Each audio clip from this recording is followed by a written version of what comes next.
Innal hamdalillah nahmaduhu wa nasta'inuhu wa nastaghfiruh wa na'udzu billahi min shururi anfusina wa min sayyiati a'malina may yahdihillahu fala mudilla lahu wa may yudlilhu fala hadiyalah.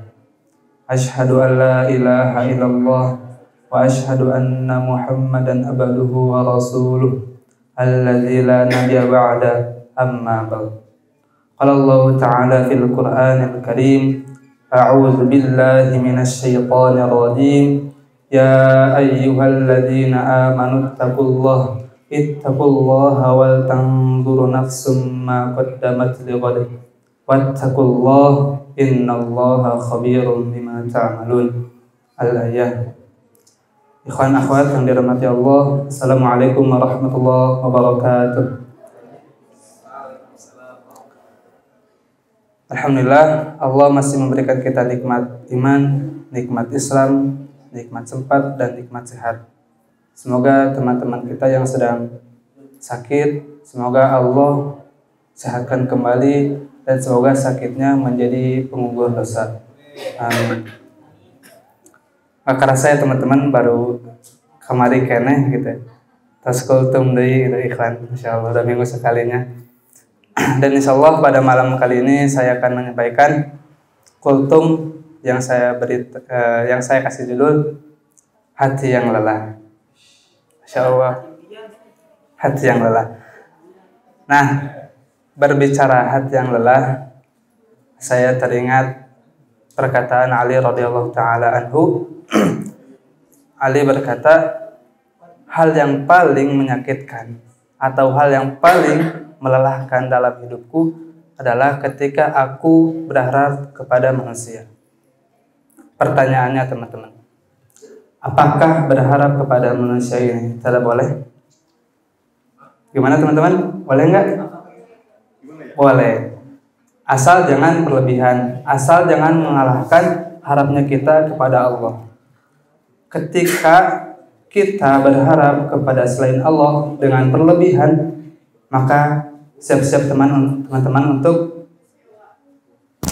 merasakan sakitnya hati, lelahnya hati.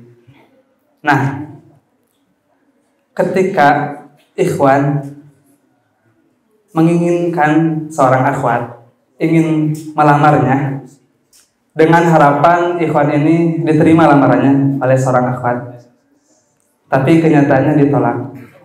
Gimana teman-teman, sakitnya? Wane sakitnya wane? Masya Allah sakit ya. Sampai si ikhwan ini melantunkan satu syair. Teman-teman mau tahu nggak syairnya apa? Pernah sakit tapi tak pernah sesakit ini. Pernah cinta tapi tak pernah sedalam ini. Masya Allah. Bukan Ivan di sini ya? Insya Allah bukan Ivan di sini. Soalnya Ivan di sini mah galaunya Qiyamul Lail ya, Insya Allah. Nah, teman-teman, apakah hal yang seperti ini, hal yang melelahkan hati ini pernah dialami oleh Rasul? Pernah nggak teman-teman?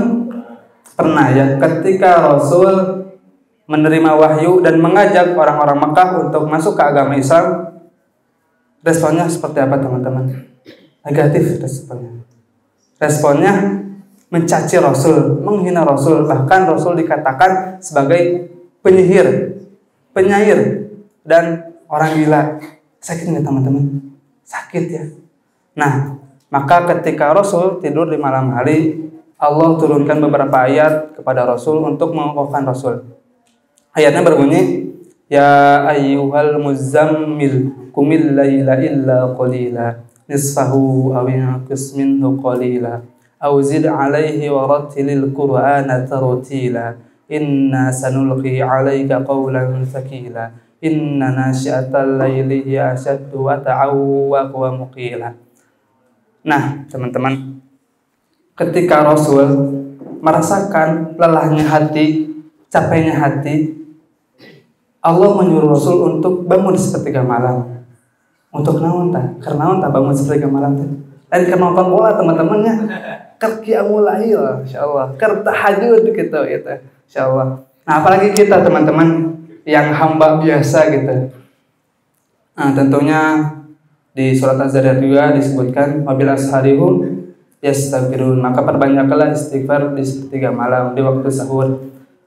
Nah, teman-teman, harus ditanamkan kepada diri kita, kepada hati kita, teman-teman. Ketika kita beribadah, ketika kita sedang berdoa, yakini kepada diri kita, kepada hati kita bahwa Allah itu dekat dengan kita. Wa idza salaka ibadi anni fa inni qarib, dan Allah akan menjawab doa kita. Ujibu da'watad da'i idza da'an. Nah, teman-teman, bagaimana caranya Allah menjawab doa-doa kita? Ada 3 cara Allah menjawab doa-doa kita. Yang pertama, Allah menjawab doa kita sesuai dengan apa yang kita inginkan, sesuai dengan apa yang kita pintakan. Dan yang kedua, Allah akan menggantikan dari apa yang kita inginkan, dari yang kita pintakan. Wa asa an takrahu syai'an wa huwa khairul lakum wa asa an tuhibbu syai'an wa huwa syarrul lakum. Boleh jadi apa yang kita tidak inginkan itu baik untuk kita, dan boleh jadi juga apa yang kita cintai dan apa yang kita tidak inginkan, apa yang kita inginkan itu buruk untuk kita. Nah, teman-teman, ketika kita mengagumi seseorang, mencintainya dalam sepi, Masya Allah, sampai ada syairnya ya teman-teman, mencintai dalam sepi dan rasa sabar mana lagi yang harus ku pendam dalam mengagumi dirimu gitu. Aduh, sakitnya, Insya Allah. Nah, teman-teman, ketika ada seorang akhwat, kan tadi ikhwan ya, perumpamaannya tadi ikhwan, sekarang perumpamaannya seorang akhwat. Ketika ada seorang akhwat yang mengagumi, mencintai dalam diam seorang ikhwan, maka seorang akhwat ini di dalam doanya selalu diselipkan nama si ikhwan ini, Bone. Masya Allah. Bone. Nah, si akhwat ini selalu berdoa gitu. Di setiap doanya selalu menyelipkan nama Bone. Ya Allah, jikalau Bone jodoh saya, ya Allah, maka permudahlah saya dengan Bone. Tapi jikalau Bone bukan jodoh saya, manyawa itu ya Allah, jatuh cinta gitu. Sudah cinta mati gitu.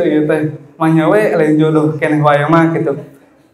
Nah, teman-teman, ketika akhwat ini mencintai seorang Bone gitu ya, tak lama beberapa minggu kemudian Bone ini menyebarkan undangan. Aduh, Masya Allah, Bone. Meninggalkan seorang akhwat, Masya Allah.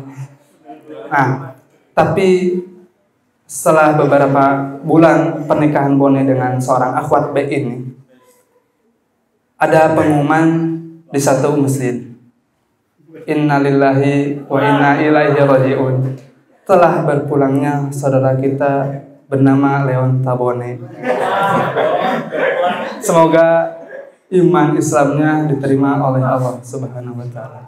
Nah, langsung si akhwat ini berdoa, alhamdulillah ya Allah, ternyata hikmahnya ini, mengapa engkau ya Allah tidak menjodohkan saya dengan Bone? Ternyata Kang Bone ini umurnya pendek gitu. Aduh, ya teman-teman, bayangin teman-teman atau ya, baru beberapa bulan itu pernikahan itu disebut pengantin baru, lagi harmonisnya, lagi romantisnya, lagi sayangnya, lagi cintanya, teman-teman, harus ditinggalin.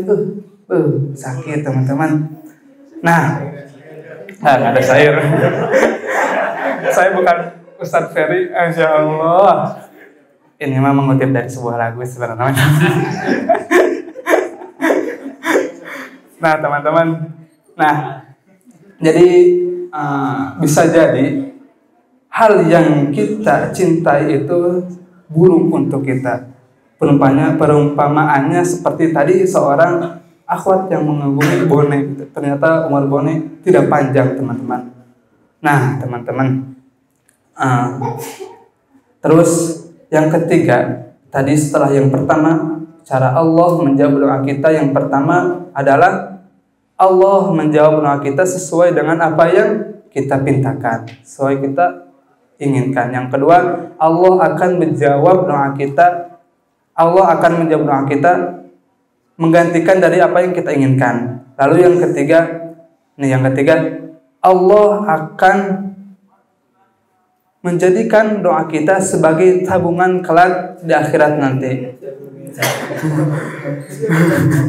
Aduh, ya tadi nggak ngobatin talaki gitu, jadi dia jadi tak kitanya. Nah, yang ketiga tadi teman-teman,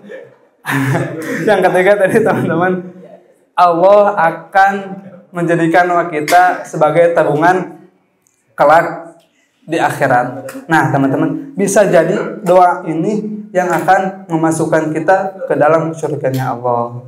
Allahu a'lam. Mungkin cukup sekian dari saya. Mohon maaf jika banyak kekurangan. Kita tutup dengan doa kifaratul majelis. Subhanakallahumma wa bihamdik asyhadu an la ilaha illa anta astaghfiruka wa atubu ilaik. Assalamualaikum warahmatullahi wabarakatuh. Waalaikumsalam.